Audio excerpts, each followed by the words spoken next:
Transcription number 24. 5, 4, 3, 2, 1.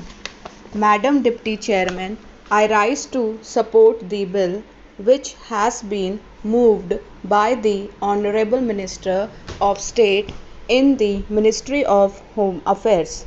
This bill incorporates certain sentiments which the country holds so dear as far as the office of President is concerned, and also incorporates the faith of the people in themselves that when they will elect a president, the person who would be occupying the high post would be a person who would have not only the love and affection of the people but would be, as the Honorable Minister pointed out, a dedicated politician whose whole life is dedicated to the service of the nation before he became the president, during his occupation of the office of president, and even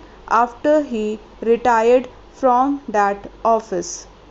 It is this confidence of the people in themselves and the high love and affection which they hold for this office which have resulted in this particular bill being considered by the House at the present moment.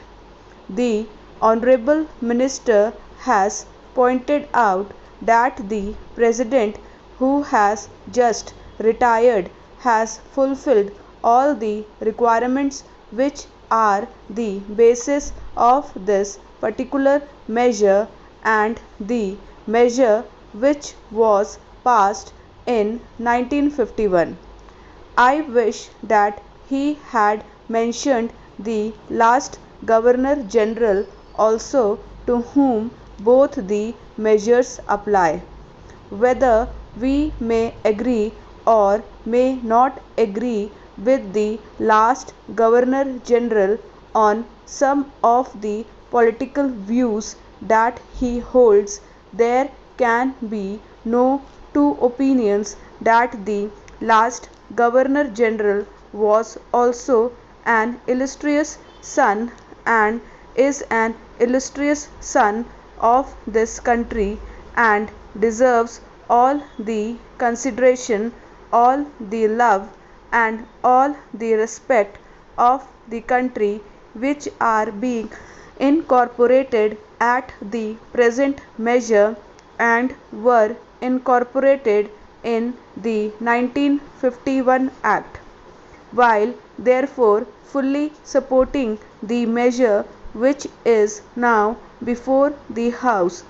I would like certain clarifications regarding the rules that are going to be made for giving effect to the provisions which have been incorporated in the present bill.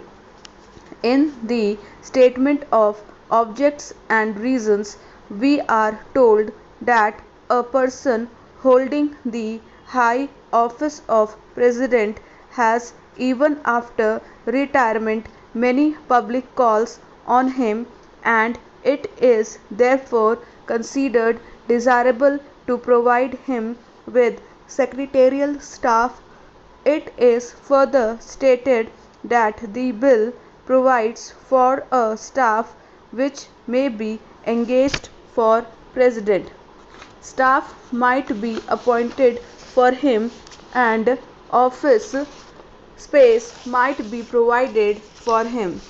It is because of this that certain misgivings have arisen in the minds of some of the members, and they want it to be made perfectly clear that the staff will be appointed not only for the ex-president but will be appointed not only for the ex-president but will be appointed by the ex-president, and it will be his wishes and his desires that will be taken into account when a particular person is being appointed. Also, regarding the office which is engaged for him, his wishes should be taken into account so that he knows what would be a convenient place for him and he may be to get that place. Another reason for insisting on what I consider to be an important details that if the government appoints the staff for the ex-president, then automatically they become government servants because they have been appointed by the government.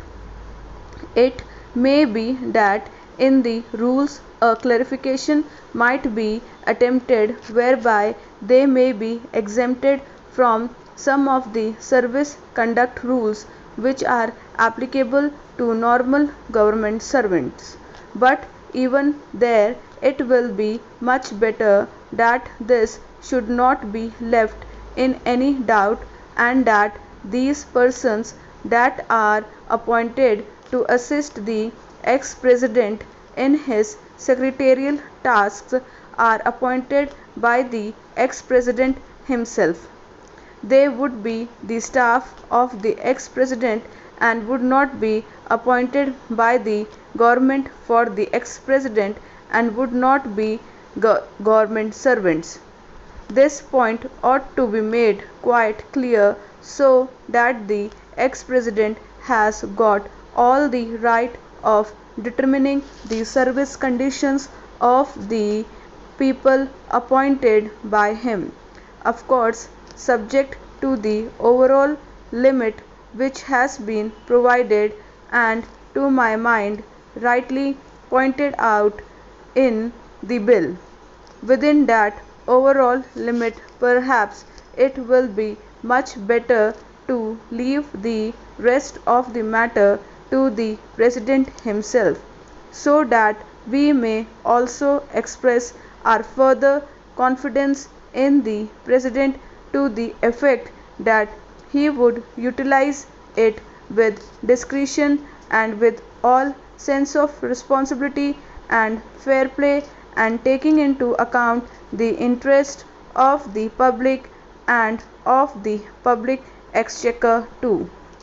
Another point which also needs some clarification is regarding the payment to be made for the secretarial assistants and for the secretarial staff. Normally, government rules require that whenever any such demand is made on the public exchequer or on the Consolidated Fund of India, a certain formality has to be gone through and that formality of accounting to be in a prescribed form.